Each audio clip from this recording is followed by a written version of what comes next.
Es para mí un honor poder estar nuevamente con ustedes compartiendo la bendita palabra de Dios. Quiero dar la bienvenida a todos y cada uno de ustedes y espero se sientan en casa y quiero decirles que nuestro objetivo primordial es alabar y glorificar a Dios primeramente y después ser edificados, ser bendecidos con su santa palabra. Yo quisiera el día de hoy compartir ya la sexta parte de esta serie de enseñanzas que hemos titulado "Y no queréis venir a mí", título que precisamente hemos tomado de ese lamento de nuestro Señor Jesucristo, que está allá en el Evangelio según San Juan, en el capítulo 5, en el verso 39 y 40, en donde leemos: escudriñad las Escrituras, o bien, como hemos dicho, escudriñáis las Escrituras, la cual es otra forma de traducirlo correctamente. Jesús está hablando con un grupo de personas, ellos son judíos, ellos creen en Dios, ellos creen que el Antiguo Testamento, que son las Escrituras que ellos tienen, son inspiradas por Dios, y ellos escudriñaban las Escrituras. Por eso Jesús les dice: escudriñáis las Escrituras, porque a vosotros os parece que en ellas tenéis la vida eterna, y ellas son las que dan testimonio de mí. Pero mire lo que dice en el verso 40, qué lamento que sale desde lo más profundo del corazón de Cristo.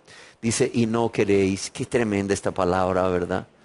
No dice: y no podéis venir a mí, aunque sé que tienen muchos deseos. No, ¿cuál era la realidad? A ver, repita conmigo: y no queréis venir a mí para que tengáis vida. Y hemos dicho que desde entonces hasta hoy, millones de personas escudriñan las Escrituras porque a ellos les parece que tienen el camino a la vida eterna, ahí señalado muy clarito en la Biblia.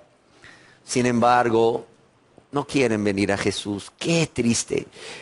Yo quisiera que pudiéramos entender cómo desde entonces hasta hoy el corazón de Jesús sigue lleno de dolor.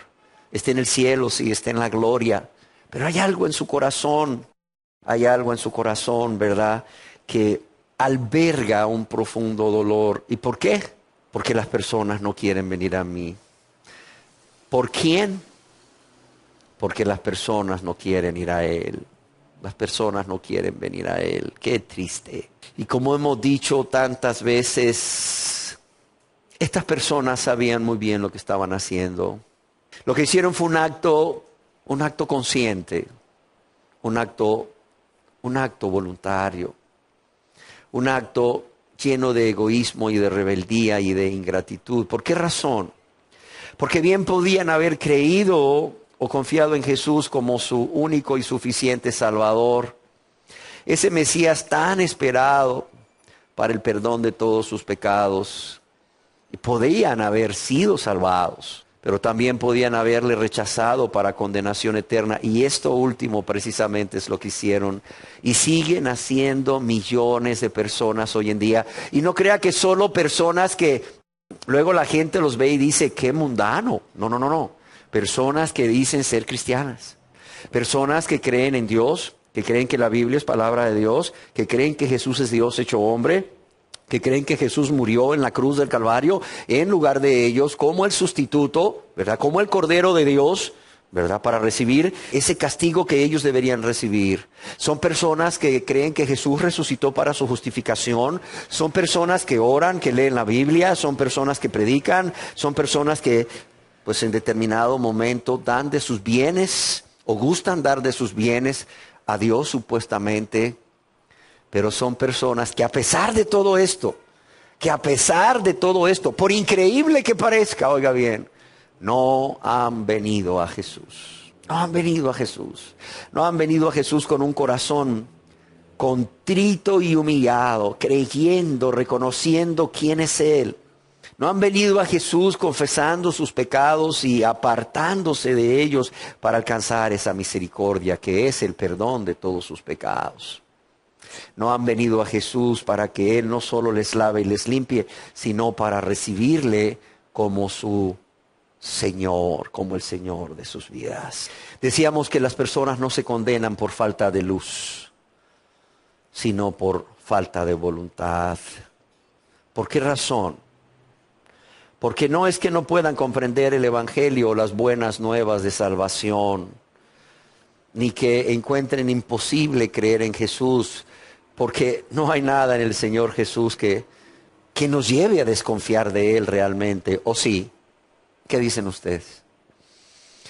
Yo creo que la verdadera razón reside en la propia voluntad del hombre, y en vista de que esto es un acto voluntario, hemos estado hablando de las razones por las cuales las personas no creen o no quieren venir a Jesús. Y hablábamos de 6 razones, ya hemos hablado de ellas ampliamente. Solo quiero mencionar la 6ª, porque es donde nos hemos detenido, en estas últimas enseñanzas. Y decíamos que la 6ª razón por la cual las personas no quieren venir a Jesús para tener vida eterna es que quieren ser salvos. Claro que quieren ser salvos. Todo el mundo quiere ser salvo de la condenación eterna. Aún los ateos quieren ser salvos de la condenación eterna, ¿verdad? Son personas que quieren ser hijos e hijas de Dios. Son personas que quieren vida eterna. Pero, oiga bien, no están dispuestos a aceptar las condiciones que nuestro Señor Jesús exige o demanda a todas aquellas personas que quieren seguirle. ¿Sí me entienden? Es decir, quieren ser hijos de Dios, quieren ser cristianos, quieren tener perdón de pecados, quieren ser salvos, quieren ir al cielo. Pero óigalo bien, no están dispuestos a aceptar las condiciones que nuestro Señor Jesús demanda o exige a todas aquellas personas que vienen a Él para ser salvos, y que Él exige a todo discípulo. Decíamos que por esta triste razón vemos a millones de personas que asisten a las diferentes organizaciones religiosas humanas o denominaciones, personas que en determinado momento están dispuestos a repetir una oración a Dios conocida como la oración del pecador, o de aceptar a Jesús como su Salvador personal, con el fin o con el propósito de que todos sus pecados sean perdonados y ser hijos o hijas de Dios. Pero ¿qué sucede cuando son confrontadas estas personas? Cuando son confrontadas al ser expuestas a la palabra de Dios y escuchan acerca de lo que hemos estado hablando, acerca de lo que Jesucristo mismo dijo que significa verdaderamente seguirle, esas personas inmediatamente cambian de opinión. Esas personas se vuelven atrás, demostrando con esto que nunca tuvieron esa fe bíblica en Jesús para salvación y que tristemente nunca fueron salvos. Y decía que cuán claro debe de quedarnos a todos que la salvación de todo pecador es un regalo de Dios, ¿sí o no? Es por gracia, es un regalo de Dios, y si es por gracia es un regalo inmerecido, no es por nada que nosotros pudiéramos hacer o porque nosotros pudiéramos merecerlo. Sin embargo, aunque la salvación de todo pecador es un regalo de Dios, y esto por medio de la fe en nuestro Señor y Salvador Jesucristo, sin embargo, el seguirle, oiga bien, el seguirle como su discípulo es lo que Dios espera de toda persona que ha sido salva por su gracia. Es lo que Dios espera de toda persona que ha nacido de nuevo, que es un verdadero cristiano. Amén. Y hemos estado hablando cuáles son las condiciones del discipulado que Jesús mismo establece, que estas personas no quieren aceptar, estas personas no quieren obedecer. Decíamos que la primera, rápidamente, es un amor supremo por Jesucristo. Es un amor por nuestro Señor Jesucristo sobre todas las cosas y todas las personas. Amén. Decíamos que la segunda es una ¿qué? A ver, ¿quién se acuerda? Una negación al yo, o negarnos a nosotros mismos y tomar la cruz.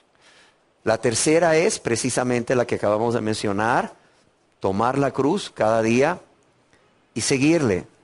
La cuarta es una vida nueva, pero una vida nueva con Cristo y para Cristo. Amén.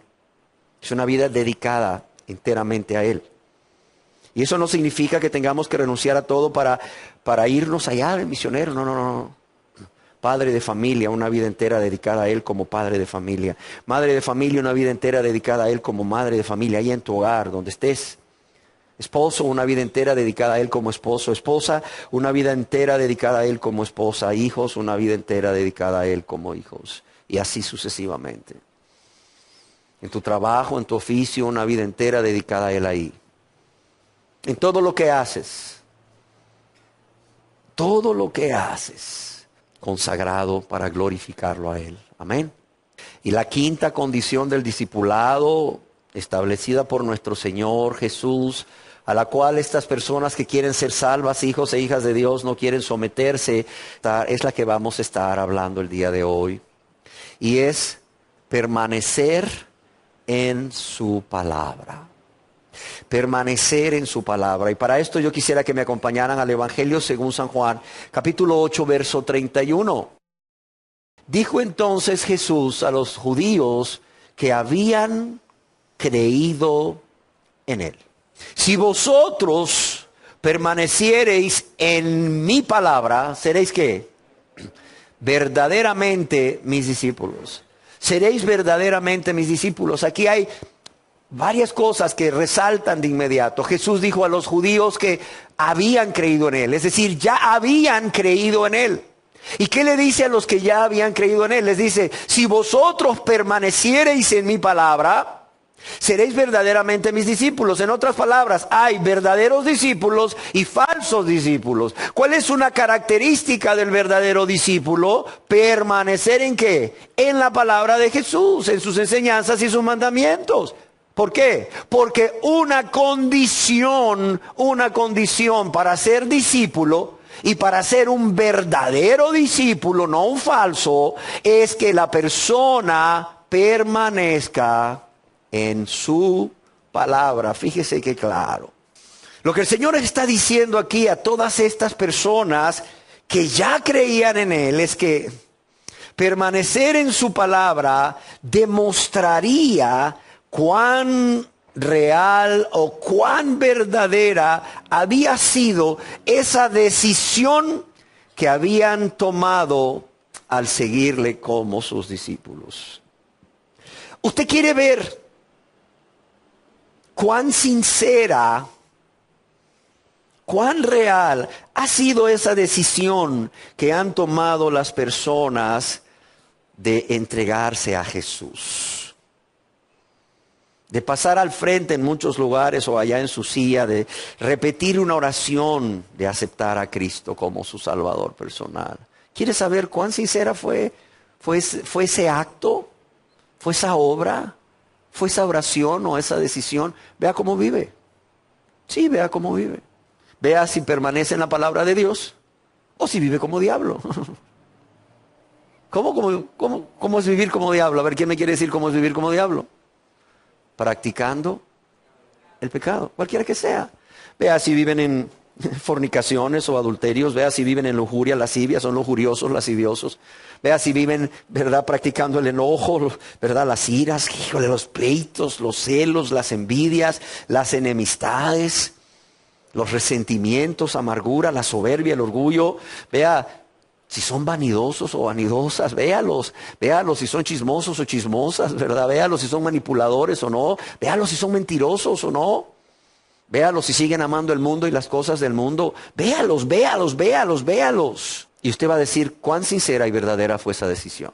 La gente dice: no, usted no sabe lo que hay en mi corazón. No, ¿cómo no, hombre? Por sus hechos los conoceréis, ¿sí o no? ¿Sí o no? Por sus hechos los conoceréis. ¿Qué es lo que gritan sus hechos? Hay personas que dicen: sí, yo soy de Cristo, sí, yo me entregué a Cristo con su boca, pero con sus hechos gritan más fuerte a Dios y al prójimo: no es cierto, no estoy entregado a Cristo. Es como que si alguien les dijese: oiga, ¿usted se convirtió a Dios? Y dijeran: sí, ¿sí me entienden? Sí, con su boca, pero con su cabeza, ¿qué movimiento dicen? No, dicen: sí, ya me entregué a Cristo, ya. Ya, sí, me entregué al Señor. Así es. Yo quiero decirles que para nuestro Señor Jesús, y para que nadie se engañe, para nuestro Señor Jesús, un discípulo verdadero es aquel que permanece en la palabra, es aquel que escudriña constantemente la palabra de Dios y por lo tanto las palabras de Jesucristo, quien es Dios vivo y verdadero. Un verdadero discípulo es aquel que no solo escudriña constantemente la palabra de Dios y se deleita en ella, oiga bien, y se deleita en ella, sino que se somete a ella. Y esta es la diferencia. Hay gente que le encanta leer la Biblia, le encanta leer la Biblia. Pero la pregunta es, ¿se somete a ella? Esa es la pregunta. ¿Se somete a ella y se somete a ella de forma continua? ¿Por qué razón? Por cuanto el discipulado es un acto continuo, óigalo bien, de seguir y obedecer. Eso es el discipulado. Es un acto continuo en la vida de una persona de seguir y obedecer. Por eso es que es necesario el sometimiento a Dios a través del sometimiento, ¿verdad?, a su palabra, a su voluntad, de forma continua. Yo quiero decirles que para el Señor Jesús un verdadero discípulo es aquel que no solo escudriña constantemente la palabra y se deleita en ello y se somete a ella en forma continua, sino que hace de ella la norma por la cual regirá su vida. Sí hay normas de etiqueta, sí hay leyes de tránsito, hay leyes tributarias y muchas leyes.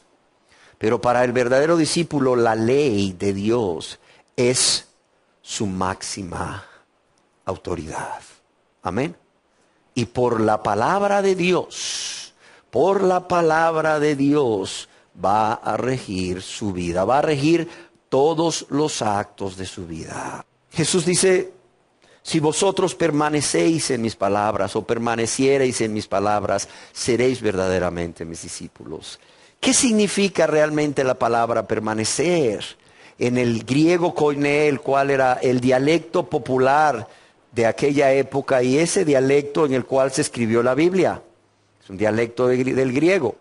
Yo quiero decirles que permanecer significa varias cosas. Significa persistir o mantenerse firme. Óigalo bien, porque esto lo vamos a aplicar a qué significa permanecer en la palabra. Primero, persistir o mantenerse firme y constante. Firme y constante. Significa durar por largo tiempo. Significa morar o continuar en. Por lo que permanecer en la palabra de nuestro Señor Jesucristo entonces implica mantenerse firme y constante. Persistir o mantenerse firme y constante. ¿En qué? En poner por obra. En poner por obra la palabra de Jesucristo. Y esto implica o tiene como consecuencia obligatoria, óigalo bien, la obediencia. La obediencia. La obediencia a Dios, a Jesucristo que es Dios. La obediencia a la palabra de Dios. A la palabra expresada por Jesucristo que es Dios.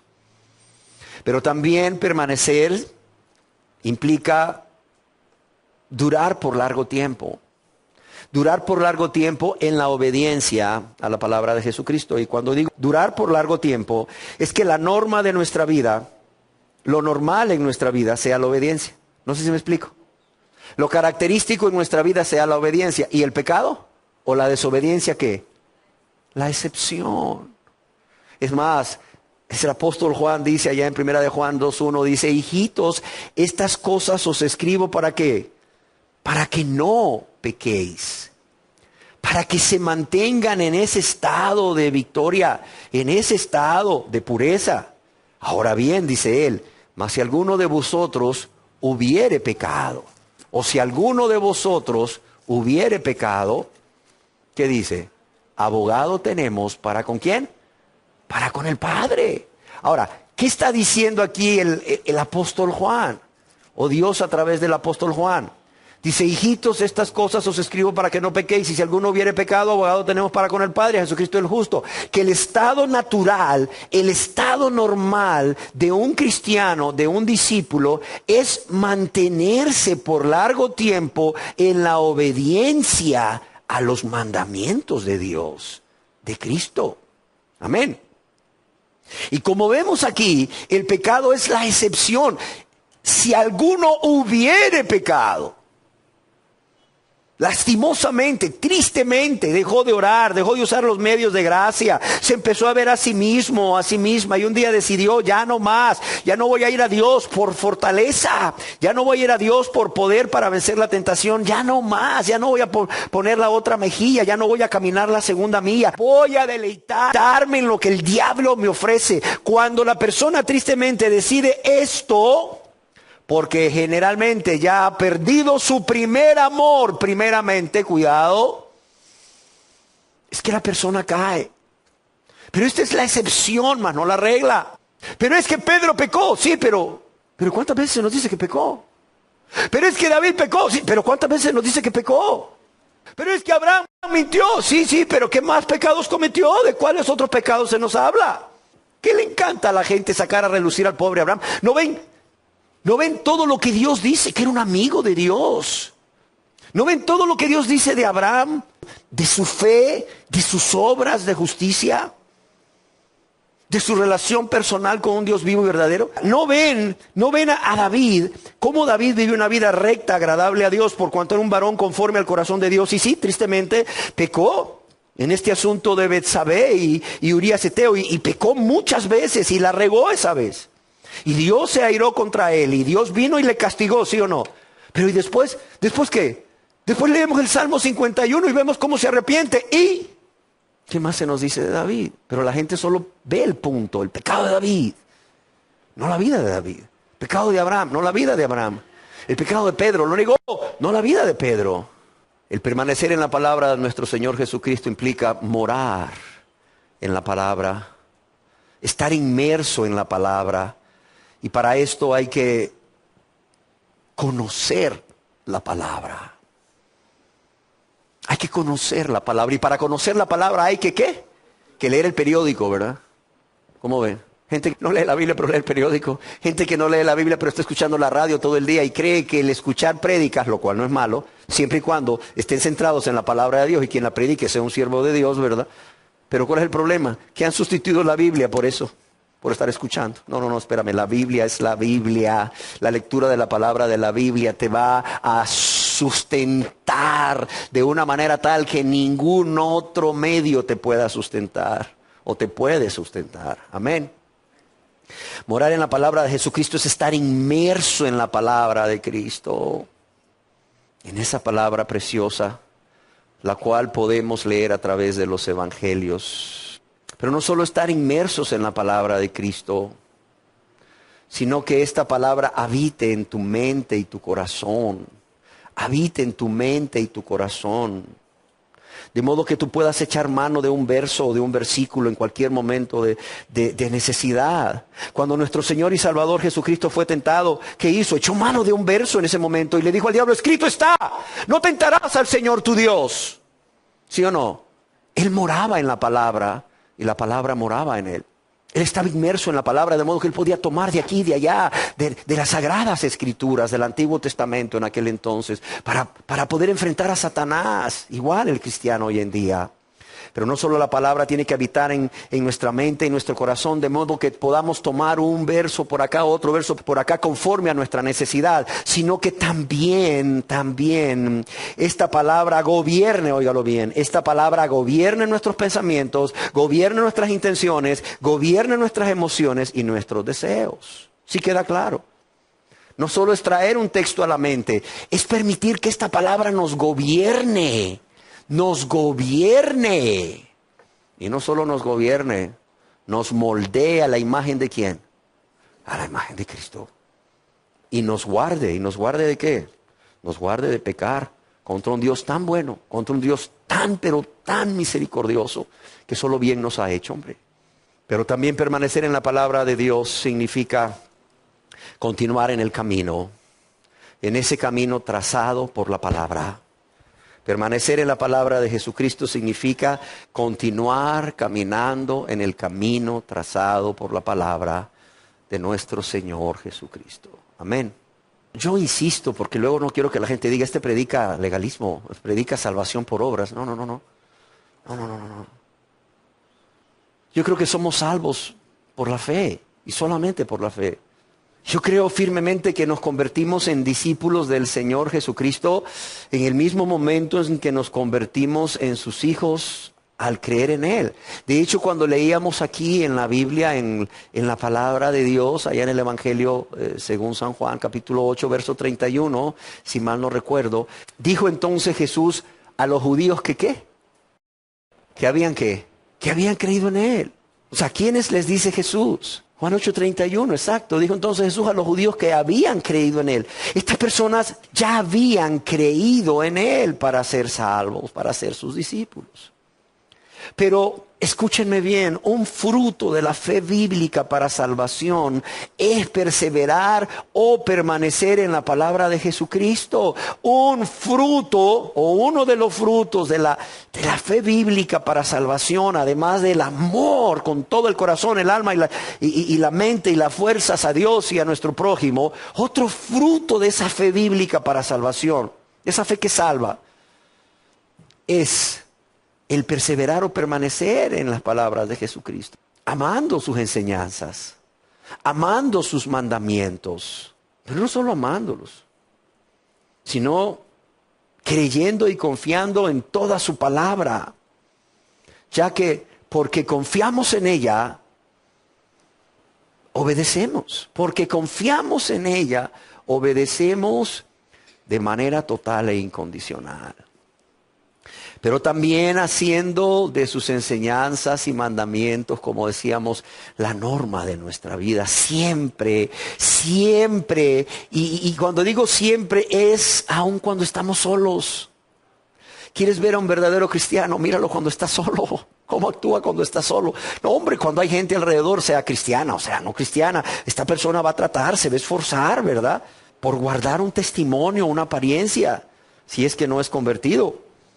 Pero, o vivir una vida agradable a Dios si es convertido. Pero ¿qué pasa cuando este hombre o esta mujer están solos? ¿Qué pasa? ¿Qué hacen? ¿Qué hacen cuando están solos en X o Y determinado lugar? ¿Qué hacen? ¿O qué hacen cuando nadie los conoce? Hicieron un viaje a otra ciudad, a otro país y nadie los conoce. ¿Qué hacen? ¿Cómo se comportan? Permanecer en la palabra es precisamente, además de un fruto de la fe bíblica, es que la Biblia y las palabras de nuestro Señor Jesús que están en la Biblia son la norma de nuestra vida, siempre, en todo lugar y en toda circunstancia. Como dijo alguien una vez, alabar a Dios cuando todo va bien, qué bueno es, ¿verdad? Pero pues, ¿quién está dispuesto a alabarle en tormento, en aflicción? ¿Quién está dispuesto a alabarle en persecución, en tribulación, en angustia, en tentación o prueba? ¿Quién está dispuesto a alabarle no solo con un cántico, sino con esa obediencia? Con esa obediencia que viene de la permanencia o de permanecer en su palabra, en cualquier circunstancia. Dice la gente, es que si usted hubiera vivido lo que yo he vivido, permanecer en la palabra en cualquier ¿qué? Circunstancia. Si es que a usted le hubieran gritado como a mí me gritaron, permanecer en la palabra, en obediencia, en cualquier ¿qué? Circunstancia. Todos los días de nuestra vida. Pero además obedeciendo toda su palabra. Adam Clarke escribió al respecto, no es suficiente recibir la verdad de Dios. Muchos creen que ya nomás reciben la verdad de Dios o cierta parte de la verdad de Dios o parte de verdad y parte de psicología y ya los llaman o los invitan a pasar al frente a aceptar a Cristo y ya son cristianos, ya. Es más, ya, si se mueren se van para el cielo. No, espérame. No es suficiente recibir primero la verdad y toda la verdad de Dios en determinado caso. Dice, debemos retenerla. Además de recibirla, debemos retenderla y andar en ella. Y es solo cuando recibimos la verdad, no fábulas, no verdad con psicología, no verdad con metafísica. Es solo cuando recibimos la verdad y solamente la verdad acerca de Dios, de Jesús, acerca del pecado y de todo lo que Dios nos demanda. Solo cuando recibimos la verdad, cuando la amamos, dice, cuando la amamos y andamos en ella, que somos verdaderamente discípulos de Cristo. ¿Y saben cuándo dijo este hombre esto? Allá por 1760, 70, no lo sé, en Inglaterra. Yo quiero decirles que la obediencia a las palabras de Jesucristo son una evidencia externa y visible de la salvación. Ya lo decíamos. ¿Quieres ver si esa confesión fue realmente un acto que salió del corazón, un acto que va acompañado de un verdadero arrepentimiento y una fe bíblica? Mira si permanece. ¿Por qué? Porque la obediencia a su palabra, o permanecer obedeciendo su palabra, es una evidencia externa y visible de la salvación. Además, yo quiero decirles que guardar los mandamientos de Jesucristo o la obediencia a ellos es un fruto natural en todo creyente, en todo discípulo que permanece en su palabra. Es un fruto natural, no tiene que esforzarse. Mire, ahí en el campo, luego en los pueblos, en el día de San Juan, ¿qué es lo que hacen con los árboles que no dan? ¿Ah? Los calan, ¿verdad? Agarran un machete y pum, pum, pum, se ponen a herirlos ahí en el día de San Juan, ¿verdad? No, espérame. En mi casa hay un árbol de limón. Mira que caiga agua o no caiga agua, ese arbolito, ¿sabes qué produce? Limones. Es un fruto natural para ese árbol de limones, dar limones. Porque de la misma manera es un fruto natural. ¿Para qué? Para un cristiano. Es un fruto natural para un cristiano. El dar fruto de obediencia a la palabra de Dios, a la palabra de Cristo. Yo quiero decirles que en el carácter de un verdadero discípulo de Jesús tiene que haber obediencia a la palabra. Luego la gente dice, ay, ese me parece que es cristiano. ¿Por qué? Porque es bien buena gente. Ay, mire qué dulce, qué suave. Es más, llega una persona que es verdaderamente cristiana a un supermercado y cuando está tratando ahí con la gente en la fila o con la persona que le va a vender la carne, luego le dice, oiga, usted es cristiano, ¿verdad? ¿Por qué? Le dice, oiga, es que su forma de dirigirse a mí, su forma de pedirme los productos, su paciencia ante este montón de gente, yo veo que lo hace diferente a los demás. Sí, ¿qué es lo que vio en esta persona quien le está atendiendo? Vio una característica del cristiano, ¿me entiende? Y más que una característica del cristiano, un fruto del Espíritu. Y porque es fruto del Espíritu, es una característica del cristiano, que es ¿cuál? La mansedumbre o la paciencia. Pero ¿qué es realmente lo que debemos ver en el carácter de un verdadero discípulo de Jesús para saber que esta persona realmente es un verdadero discípulo de Jesús, una verdadera discípula de Jesús? Además de buscar ese amor a Dios con todo el corazón, con todo el alma, con toda la mente y con todas las fuerzas, y ese amor al prójimo. ¿Saben qué es lo que debemos de buscar seguidamente después del amor? Debemos de buscar ¿qué? La obediencia a su palabra. La obediencia a su palabra. Yo quiero decirles que esta condición del discipulado cristiano es para todos los discípulos de Jesús, para que nadie diga, no, pero es que Jesús le dijo eso a unos judíos que habían creído en él allá, ¿verdad? Casi 2000 años, pero ya han pasado 2000 años, los tiempos han cambiado, por tanto, pues hay que cambiar la Biblia, hombre, porque está anticuada. No, espéreme. Esta condición del discipulado, que es permanecer en su palabra, es para todos los discípulos de Jesús. Desde entonces, desde que Jesús lo pronunció en Juan 8:31, casi 2000 años, hasta hoy y siempre.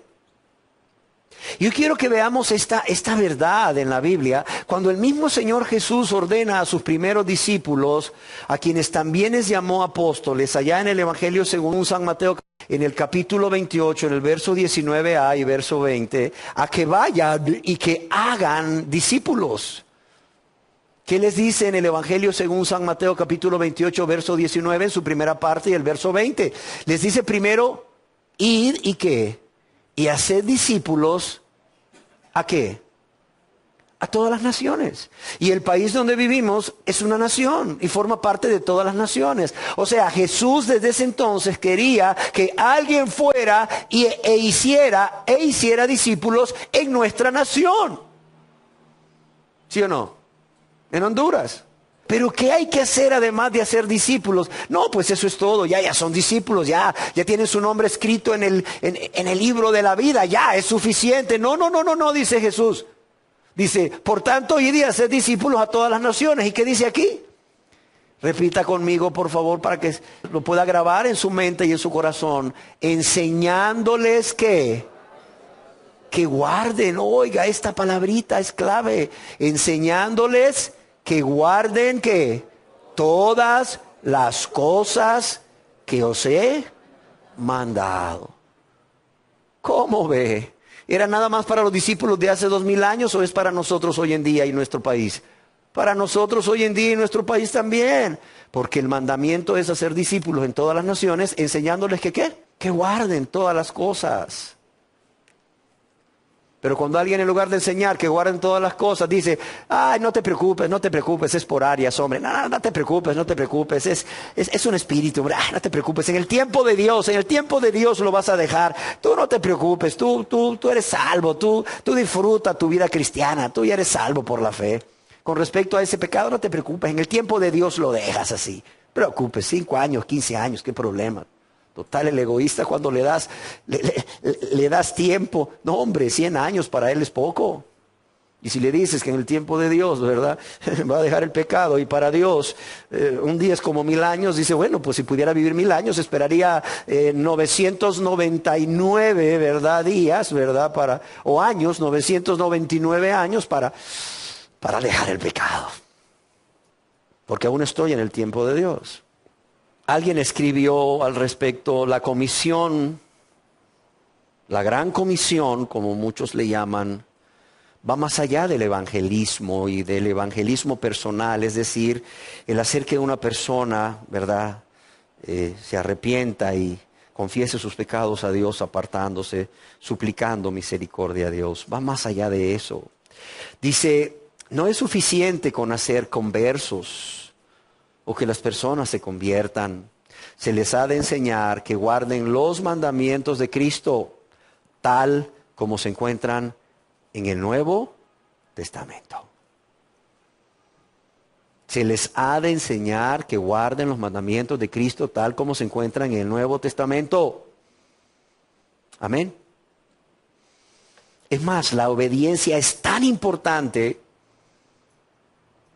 no solo como parte del carácter del discípulo o como una condición para el discipulado, es tan importante en nuestras vidas que el mismo Señor Jesús es o viene a ser nuestro ejemplo de obediencia. Amén. En el Santo Evangelio según San Juan capítulo 6 verso 38 leemos al respecto lo siguiente en cuanto a la obediencia de Jesús. Y dejemos que sea Jesús mismo quien nos hable acerca de su obediencia. Dice, porque he descendido del cielo, ¿qué dice aquí? No para hacer mi voluntad, sino la de quién, sino la voluntad del que me envió. ¿Era obediente o no? Era obediente. Dice, he descendido del cielo no para hacer mi voluntad, sino la voluntad de quién, del que me envió. Y yo quiero decirle que Él vino a hacer la voluntad del que le envió en toda circunstancia. Yo quiero decirles que en su momento más difícil, cuando caminó en esta tierra como verdadero hombre, Él en su momento más difícil nos deja un gran ejemplo de su obediencia cuando allá en el Santo Evangelio según San Lucas, capítulo 22, verso 42, Él clama al Padre angustiado hasta la muerte, Padre, si quieres, pasa de mí esta copa. Pero ¿qué le dice a continuación? Pero no se haga ¿qué? Mi voluntad, sino ¿cuál? Sino la tuya, fíjate.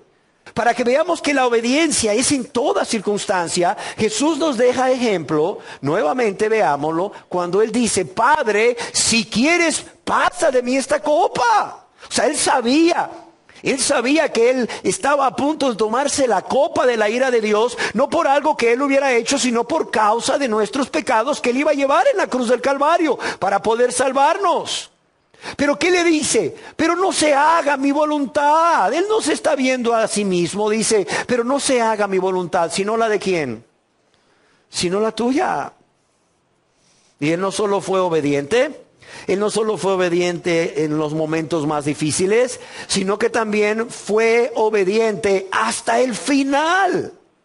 Allá en la epístola del apóstol San Pablo a los Filipenses, en el capítulo 2, en el verso 8, se nos habla de esta obediencia de Jesús hasta el final. Dice, y hablando de Jesús, dice el apóstol Pablo, inspirado por el Espíritu Santo, dice en Filipenses 2:8, y estando en la condición de hombre, para que nadie diga, ay, pero es que Jesús era Dios, ¿verdad? ¿Sí me entienden? Porque mucha gente dice, es que Jesús era Dios. ¿Cómo no? Yo soy un simple mortal, un simple hombre, un simple ser humano.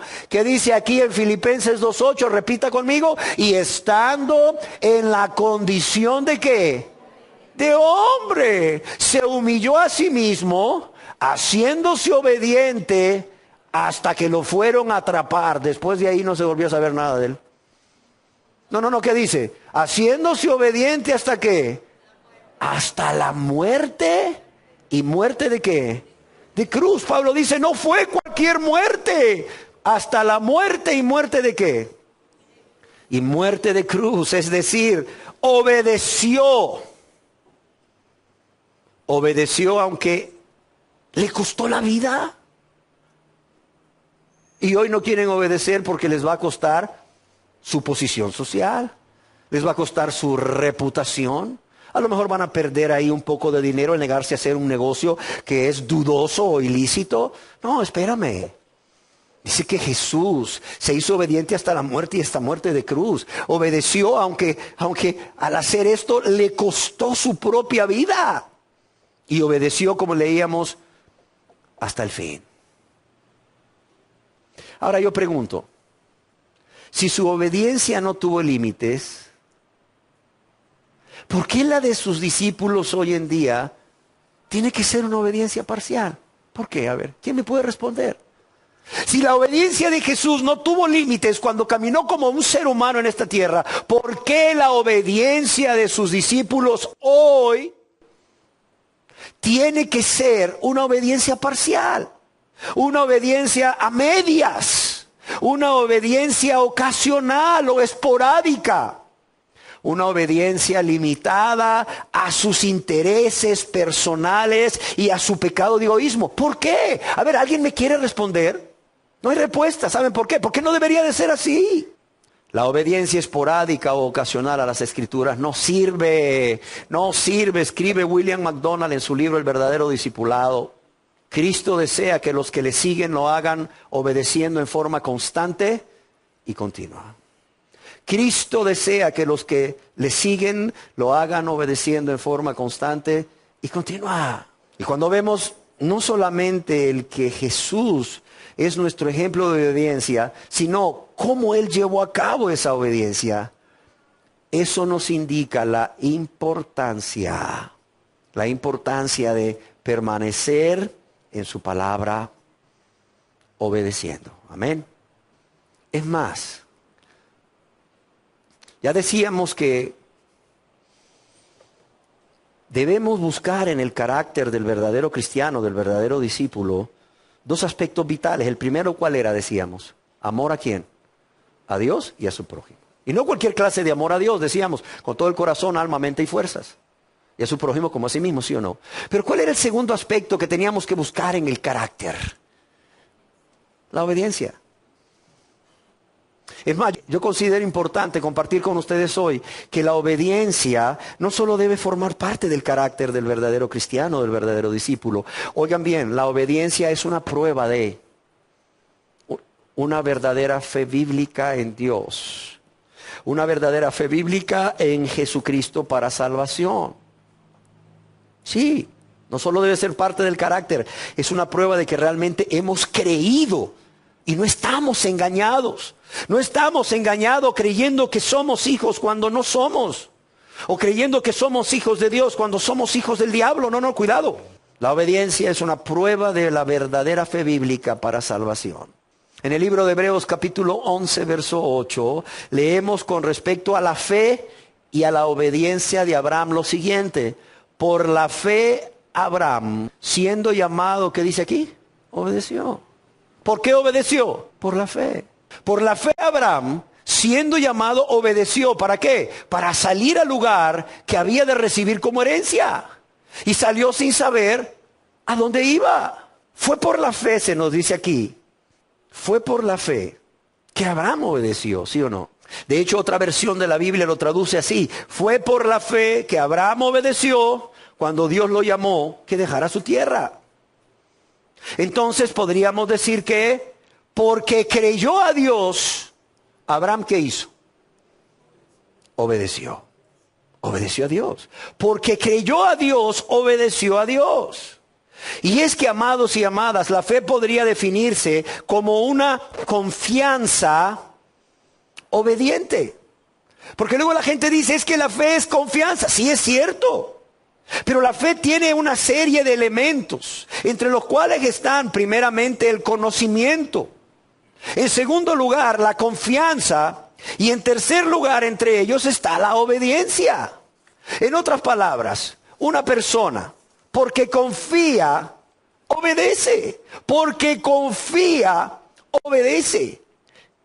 En la fe, la confianza va ligada a la obediencia. Por eso decimos siempre que la fe bíblica, la fe que salva, no solo es confianza obediente. Amén. W. E. Vine, en su obra titulada Diccionario Expositivo de las Palabras del Antiguo y del Nuevo Testamento Exhaustivo, escribe, la fe es del corazón. La fe es del corazón, invisible ante los hombres. La obediencia pertenece a la conducta y puede ser observada. La fe es del corazón, invisible ante los hombres. Sin embargo, la obediencia pertenece a la conducta y puede ser observada. Cuando una persona obedece a Dios, escribe Vine, cuando una persona obedece a Dios, da con ello una evidencia posible. Es más, dice, la única evidencia posible que en su corazón cree a Dios. Amén. ¿Has creído a Dios? Amén, hermano. Por gracia soy salvo por la fe en nuestro Señor Jesucristo. Ok. Bueno, la fe es del corazón, invisible ante los hombres, pero la obediencia pertenece a tu conducta y puede ser observada. Tu fe que dices tener en Dios debe de ir acompañada de una obediencia, por cuanto puede ser una evidencia o puede ser la evidencia de que en tu corazón realmente has creído en Dios. Yo quiero decirles también que la obediencia es una prueba no solo de la fe, no solo de la fe en Dios, en Jesucristo, sino de la existencia de una relación personal con Jesucristo. Óigalo bien. La fe es una evidencia de la existencia de una relación personal con Jesucristo. Y en 1 de Juan capítulo 2 verso 4, yo quiero que leamos en la Biblia cómo la fe es una evidencia de una relación personal con Jesús. Dice, el que dice yo le conozco, ¿y qué dice aquí? Y no guarda sus mandamientos, ¿el tal es qué? Es mentiroso. Y la verdad no está en él. Dice, el que dice yo le conozco. Y aquí la palabra conozco viene de ese conocimiento que yo tengo de una persona a través de una relación íntima. ¿Sí me entienden? A través de una relación personal muy estrecha. Dice, el que dice yo le conozco porque tengo una relación personal muy estrecha con él y no guarda sus mandamientos, ¿qué dice aquí? El tal es que es mentiroso. No tiene una relación estrecha, una relación personal íntima con Jesús y por lo tanto no le conoce. Amén. No nos engañemos, hermanos. Ahí está todo en la Biblia. Ahí está todo en la Biblia. A veces yo no sé cómo la gente lee la Biblia. Ahí está todo en la Biblia. Yo aquí no hago más que venir y citárselas y exponérselas. Por cierto, es la Reina Valera, revisión 1960, que es la que generalmente todos tenemos. Oiga bien, la obediencia no solamente es una prueba de nuestra verdadera fe y de que realmente existe una relación personal con Jesucristo. Es una evidencia de nuestro amor a Jesucristo. Fíjese todo esto. El Evangelio según San Juan, capítulo 14, verso 23 y 24, Jesús mismo responde y nos dice, el que me ama, ¿qué dice aquí? Mi palabra guardará. El que me ama, mi palabra guardará. Mire, es que no da pie para engañarnos. Yo no sé por qué la gente se engaña. Dice, el que me ama, mi palabra guardará. Dice, y mi Padre le amará y vendremos a él y haremos morada con él. Y luego, ¿qué dice a continuación? Verso 24, el que no me ama, es fácil darse cuenta. ¿Qué dice aquí? No guarda mis palabras. No guarda mis palabras. Y la palabra que habéis oído no es mía, sino del Padre que me envió. El que me ama, mis palabras guardará. Y el que no me ama, no guarda mis palabras. Punto. Punto. Y aquí vemos cómo nuestro Señor Jesucristo está haciendo un énfasis en la necesidad. En esa necesidad de la obediencia continua a sus enseñanzas y sus mandamientos como una prueba del amor del creyente hacia Él. Y es que yo quiero decirles que si alguien ama verdaderamente al Señor, guardará todas sus enseñanzas y no solo mandamientos aislados. También quiero decirles que la obediencia es una prueba de que necesitamos, juntamente con la fe en Jesús, la obediencia a Dios, la obediencia a Jesucristo, quien es Dios, para que la presencia del Espíritu Santo sea una realidad en la vida de todo discípulo. Necesitamos fe y obediencia a Dios para que la presencia del Espíritu Santo sea una realidad. En el libro de los Hechos, capítulo 5, verso 32, leemos lo siguiente. Dice, y nosotros somos testigos suyos de estas cosas. ¿Y también quién? El Espíritu Santo, el cual Él ha dado ¿a quién? A los que le obedecen. Punto. Le ha dado a los que le obedecen, ¿verdad? No solamente en reconocer cuál es su verdadera condición de pecadores perdidos, enemigos de Dios, egoístas, ingratos, insensibles, rebeldes, sino a los que le obedecen, ¿verdad? En reconocer su necesidad de un Salvador, que es Cristo el Señor, a los que le obedecen, ¿verdad? En cuanto a la necesidad de arrepentirse de todos sus pecados, es decir, de aborrecerlos y renunciar a ellos por las consecuencias terribles que estos traen. Pero también a quienes le obedecen viniendo a Dios, no solo con un corazón contrito y humillado, sino confiando en Jesús, confiando en lo que Él hizo al morir en la cruz, como su único y suficiente Salvador. Pero también le obedecen haciéndolo su Señor. Y cuando le obedecen haciéndole su Señor, a partir de ese momento le van a obedecer en todo. Le van a obedecer toda su vida. Y por tanto, no van a contristar al Espíritu Santo. ¿O sí me doy a entender? La persona que realmente ha obedecido a Dios en todo esto, paso a paso, como se los acabo de describir, y realmente ha sido salvado, ha sido salvada, ha sido perdonado o perdonada, esa persona va a ser llena del Espíritu Santo y al hacer a Jesús el Señor de su vida, por medio del poder del Espíritu Santo que mora en él o en ella, va a poder vivir una vida de rectitud, una vida de santidad, una vida de obediencia, y el Espíritu Santo no va a ser contristado. Por tanto, esto es garantía de la presencia del Espíritu Santo en todo discípulo siempre. Amén. Ok. Cuidado con el engaño en que han caído muchas personas, quizás aquí hay algunos, espero que no, que dicen que fueron llenos del Espíritu Santo porque un día, en X lugar, Sintieron un calor que les recorría todo el cuerpo cuando cierto siervo de Dios o cierta sierva de Dios les impuso las manos. O cuando ciertos evangelistas, de los cuales hay muchos por ahí, apóstoles o profetas, ¿verdad? Les dejaron ir la unción, como dicen por ahí, ¿verdad? Y se cayeron por la unción, ¿verdad? De este evangelista o predicador o apóstol o profeta. Y fue por ese acto de caer, cuando el hombre, ¿verdad? Ahí hizo un ademán, como un gesto de magia, ¿verdad? Así, no lo sé, ¿verdad? Que ellos dicen, no, es que usted no sabe lo que yo sentí. ¿Y qué sintió, hermano? Un calor, un fuego, mire, un deseo de llorar. Hermano, el Espíritu Santo estaba poseyéndolo, hermano. Créalo y dele gracias a Dios. Amén. Lo recibo por fe. Y de ahí salen diciendo que son llenos del Espíritu Santo, sin permanecer en la palabra, sin verdadera fe y sin obediencia. A ver, no lo entiendo, la verdad, no lo entiendo.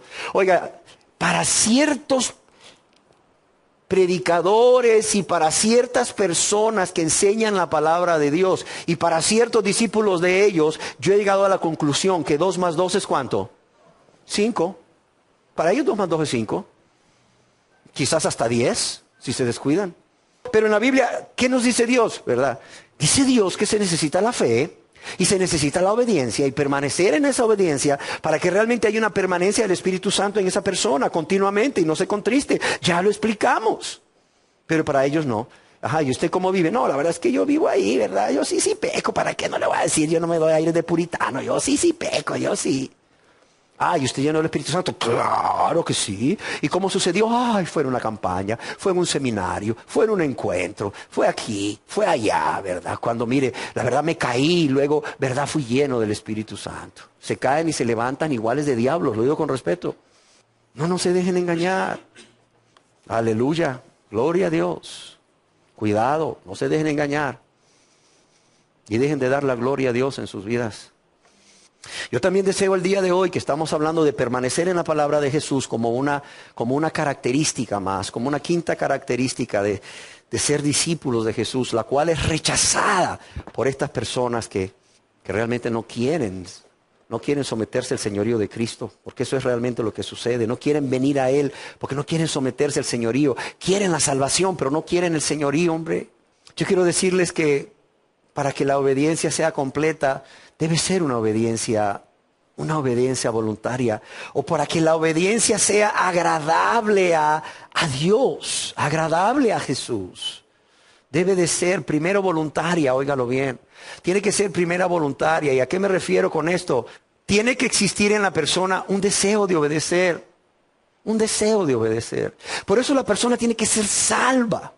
Por eso la persona tiene que ser llena del Espíritu Santo. ¿Sí me entiende?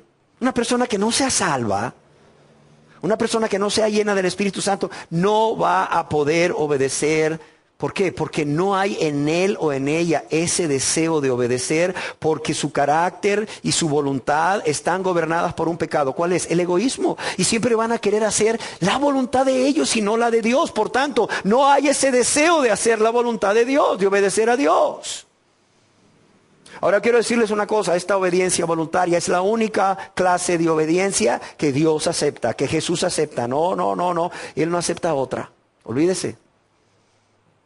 Además, ¿cómo debe de ser esta obediencia? Debe de ser con gozo. Yo creo que nunca deberíamos de obedecer a Dios con tristeza.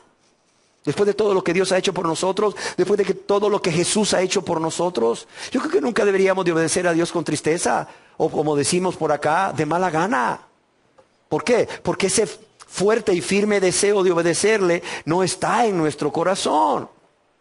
Yo creo que más bien debería de ser un privilegio el que Dios nos conceda no solamente el perdón de nuestros pecados, sino el poder por medio del Espíritu Santo para poder obedecer y vivir una vida agradable a Dios, ¿sí o no?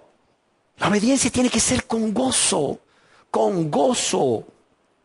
y no con tristeza, motivados por hacerlo porque es el mal menor. Bueno, entre irme al infierno por toda una eternidad y obedecer esto, pues lo voy a obedecer. Pues no me queda de otra, ¿no? La otra opción es irme al infierno, y como nadie se quiere ir al infierno, la gente ahí lo ve diciendo, Oye, ya no te veo sonrisa en el rostro, Pedro. Desde que te hiciste cristiano se te borró la sonrisa del rostro. Ay, es que no creas, no es fácil, es yuca, Tito. Eso de obedecer y obedecer y obedecer y los mandamientos nunca se acaban y nunca se acaban. Mira qué hijo del diablo el que tienes ahí, ¿verdad? Quizás hasta ya lo bautizaron y le dieron privilegios en alguna iglesia. Pero ¿sabes qué? Su obediencia no es con gozo, es de mala gana. Lo hace porque es el mal menor. Amén. No debería ser así. También la obediencia debe de ser, ¿por qué? Por amor y gratitud a aquel que nos amó primero, sin que nosotros lo mereciésemos.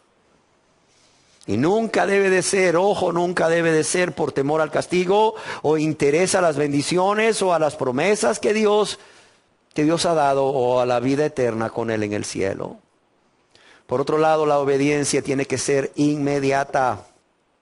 ¿Y qué mejor ejemplo que la obediencia que los padres demandan y esperan de sus hijos, sí o no? Un ejemplo es, Juanito, haz esto, ordena el padre. A lo que Juanito responde, ya voy, de mala gana. Pero no lo hace. 10 minutos después el padre descubre que Juanito no le ha obedecido o no ha obedecido la orden. Y nuevamente el padre dice a Juanito, estamos hablando de un padre no cristiano. Nuevamente el padre dice a Juanito, ¿por qué no has hecho lo que te ordené hicieras? Así que Juanito responde nuevamente con un, ya voy papá, ya voy. De mala gana, pero no lo hace. A los 20 minutos el padre va para cerciorarse que esta vez Juanito sí obedeció, haciendo lo que se le ordenó que hiciese. Y oh sorpresa, Juanito sigue sin hacerlo. Entonces este padre, muy enojado, toma su cinturón o su faja o lo que tenga a mano, se dirige a Juanito lleno de ira, diciéndole a gritos, Juanito, ahora sí te voy a castigar por desobediente. Y al ver esto, Juanito, ¿qué creen que hace? Sale corriendo a hacer lo que se le ordenó hace 20 minutos. Yo pregunto, ¿es esta obediencia, sí o no? Oiga, pero si hizo Juanito lo que se le dijo. ¿Sí lo hizo? ¿Es obediencia, sí o no? No, claro que no es. Claro que no es. Ningún padre, es más, estaría satisfecho o contento con esta clase de obediencia de parte de sus hijos. ¿Sí o no? Entonces yo pregunto, ¿por qué Dios debería de estar satisfecho con este tipo de obediencia que no es inmediata de parte de aquellas personas que dicen, ¿verdad?, ser sus hijos o ser hijos o hijas de Dios, pero actúan como Juanito? ¿Cómo ven? Y la obediencia, para que sea obediencia, debe de ser completa. Debe de ser completa. Hay muchas enseñanzas en la Biblia de una obediencia incompleta, pero yo creo que el mejor ejemplo de cómo la obediencia puede ser parcial o incompleta es el caso del rey Saúl. ¿Se acuerdan? El rey de Israel, el primer rey ungido por Dios para ser rey de Israel. Y cuando vamos aquí a la Biblia, al primer libro de Samuel, capítulo 15, vemos cómo este hombre realmente tuvo una obediencia parcial o completa para con Dios. ¿Qué sucedió en la vida de Saúl? Yo se los voy a leer. En Primera de Samuel, para los que les gusta anotar, capítulo 15, verso 1 al 3, dice que, ¿qué sucedió en la vida de Saúl, verdad? Aquí en Primera de Samuel decíamos, capítulo 15, verso 1 al 3, dice, después Samuel dijo a Saúl, Jehová me envió a que te ungiese por rey sobre su pueblo Israel. Ahora pues, está atento a las palabras de Jehová. Está atento a las palabras de Jehová. Así ha dicho Jehová de los ejércitos, yo castigaré lo que hizo Amalec a Israel, al oponérsele en el camino cuando subía de Egipto a la tierra prometida. Si lo han leído se acordarán. ¿Y qué le dice Dios a través de Samuel a Saúl? Ve pues, hiere a Amalec, que era el título para el rey, así como Faraón era un título para rey. Hiere a Amalec, al rey de los amalecitas, destruye todo lo que tiene y no te apiades de él. Es más, dice, mata hombres, mujeres, niños y aún los de pecho, vacas, ovejas, camellos y asnos. ¿Y qué sucedió? Que Saúl fue a la guerra. Pero ahí en el capítulo 15, verso 9 dice, y Saúl y el pueblo perdonaron a Agag. Oye, eso no era el mandamiento, eso no era la orden de Dios. Dice, perdonaron a Agag y lo mejor de las ovejas y del ganado mayor, de los animales engordados, de todos los carneros y de todo lo bueno, no lo quisieron destruir. Mas todo lo que era vil y despreciable, destruyeron. Y claro, eso pasó desapercibido ante Dios. No. Aquí mismo en el capítulo 15, verso 10 dice, y vino palabra de Jehová a Samuel diciendo, oiga bien, me pesa haber puesto por rey a Saúl, porque se ha vuelto de en pos de mí. ¡Wow! Obediencia a medias. ¿Y qué vio Dios? Se ha vuelto de en pos de mí. Ya no me sigue. Ya no me sigue. Se ha vuelto de en pos de mí. Y dice, y no ha cumplido mis palabras. Óigalo bien. Y no ha cumplido mis palabras. Pero qué curioso. Aquí mismo en el capítulo 15 de Primera de Samuel, en el verso 13, vino Samuel a Saúl. ¿Y qué creen que Saúl le dijo? ¿Con qué palabras creen que salió Saúl a recibir a Samuel? Bendito seas tú de Jehová. Yo he cumplido la palabra de Jehová. Bendito seas tú de Jehová. Yo he cumplido ¿qué? La palabra de Jehová. Y como Dios no puede ser burlado, en ese momento las ovejitas le empezaron a hacer ve, ve, y las vacas mu, mu. Y dice Samuel, si has cumplido las palabras de Jehová que te mandó que destruyeras todo, vacas, ovejas, camellos, asnos, ¿qué balido de ovejas y bramido de vacas es este que yo oigo con mis oídos? ¿Qué pasó? Y a veces digo yo que muchos hijos de personas que dicen ser cristianos, ¿verdad? Luego son como estas ovejitas y estas vacas que dan testimonio de la desobediencia de sus padres o de la obediencia parcial de sus padres, ¿verdad? Dan testimonio que en la casa son unos, ¿verdad? Muy piadosos, ¿verdad? Muy aleluya, gloria a Dios, amén, hermano. Vamos a exaltar al Señor, levantamos las manos al cielo. Pero en la casa, tienen una obediencia media, es una obediencia parcial. Y los hijos lo ven. Y luego tú nada más pregúntale a los hijos, oye, ¿y cómo anda tu papá y tu mamá? Cosa que yo no hago, por cierto, pero no es necesario, por sus frutos los conoceréis. Ellos mismos dan testimonio de su maldad, con lo que dicen y con lo que hacen. Pero si le preguntaras a sus hijos, terminarían los hijos siendo como estas ovejitas y estas vaquitas diciendo, ¿qué? Mi papá, mi mamá cristiano, oiga, predicador, está engañado usted, le tiene dormido mi papá, le da tol con el dedo, mi mamá, véngase un día a la casa, mire, lo voy a meter en un closet escondido ahí, sin que nadie se dé cuenta, para que los oiga y los vea. No, hombre, con 6 horas que esté aquí, usted va a salir corriendo de este lugar diciendo, no, hombre, diablos son los que viven aquí. ¿Y qué pasó entonces? Dice Samuel a Saúl, pues qué balido de ovejas y bramido de vacas es este que yo oigo con mis oídos, ¿verdad? ¿Y qué dice el gran rey Saúl? ¿Qué dice el obediente Saúl? ¿Sabe qué dice este hombre? Dice, Samuel, es que el pueblo, dice, el pueblo las ha traído, dice, de Amalec las han traído, dice, porque el pueblo perdonó lo mejor de las ovejas y de las vacas para sacrificarlas a Jehová. Por cierto, ya no dice mi Dios, porque su conciencia le acusa, dice tu Dios. Pero ¿sabes qué? Lo demás lo destruimos. Oiga, realmente, ¿quién era el rey? ¿Quién daba la autoridad? El rey. ¿Quién es el culpable aquí? El rey. ¿Quién fue el desobediente? El rey. Si el pueblo le hubiera aconsejado, oiga, señor rey, mire, llevemos estas vaquitas, mire qué buenas que están para ofrecer holocaustos a Dios, el rey solo tenía que decir, no, la orden de Dios es destruyan todo. Oiga, pero es para ofrecérselas a él. No, esto es anatema para Jehová. No, destruyanlo todo. Pero ¿qué dice él? No, es que el pueblo fue. Y no solo dice el pueblo fue, echándole la culpa a otros, sino, pero ¿sabes qué? Las trajimos para sacrificarlas a tu Dios. Conciencia culpable, ya no dice mi Dios, dice tu Dios. ¿Y qué le dijo Samuel a Saúl? Déjame declararte lo que Jehová me ha dicho esta noche. ¿Y qué fue lo que Jehová le dijo? ¿Por qué no has oído la voz de Jehová? Obediencia a medias es no oír la voz. Obediencia a medias es ¿qué? Es no ser obedientes, es desobedecer. Dice, ¿por qué pues no has oído la voz de Jehová, sino que vuelto al botín has hecho lo malo ante los ojos de Jehová? Cuando una persona tiene una obediencia parcial, a medias, ¿sabe qué está haciendo?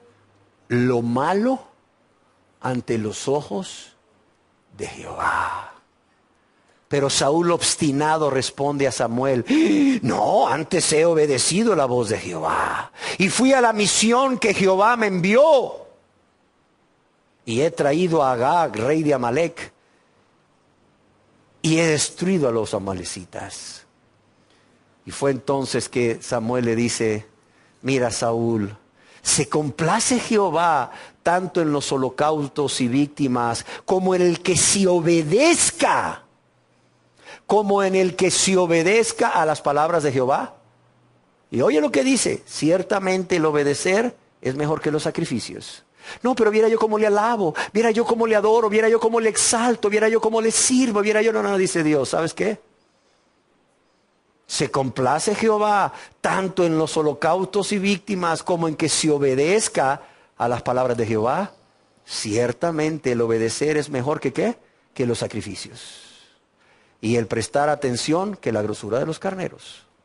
Porque como pecado de adivinación es la rebelión y como ídolos e idolatría la obstinación. Y oiga bien lo que dice Dios a este rey que había obedecido a medias, obediencia incompleta. Por cuanto desechaste la palabra de Jehová. El que obedece a medias está desechando, oiga bien, la palabra de Jehová. Por eso no es cristiano, no es hijo de Dios, no es hija de Dios, no es discípulo, no es salvo, no se engañe. Obediencia media, dice Dios aquí en su palabra. Y si lo quiere leer, busque 1 Samuel capítulo 15 verso 23. Por cuanto tú desechaste la palabra de Jehová, ojo, Él también te ha desechado para que no seas rey. Amén. Él también te ha desechado para que no seas rey. De modo que Dios nos ha traído a este lugar para hablarnos de la quinta condición del discipulado que Él ha establecido, como es permanecer en su palabra, para que muchos de los presentes no se engañen. Dice Dios en su palabra que no quiere que Él perezca, no quiere que Él perezca, sino que todos procedan ¿a qué? Al arrepentimiento.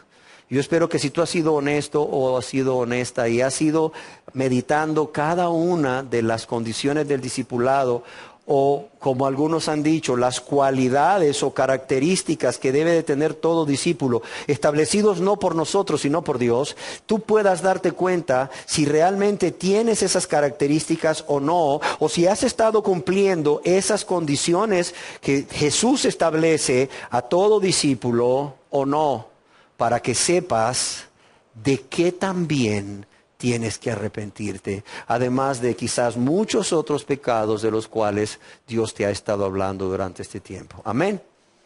Demos gracias a Dios. Oh Dios, gracias por tu amor y tu misericordia. Gracias por cada persona que hoy está aquí, Señor. Gracias por esta palabra que espero haya sido clara y que haya sido como una espada que haya penetrado hasta el corazón, Señor, para que descubra lo que hay en el corazón de cada uno.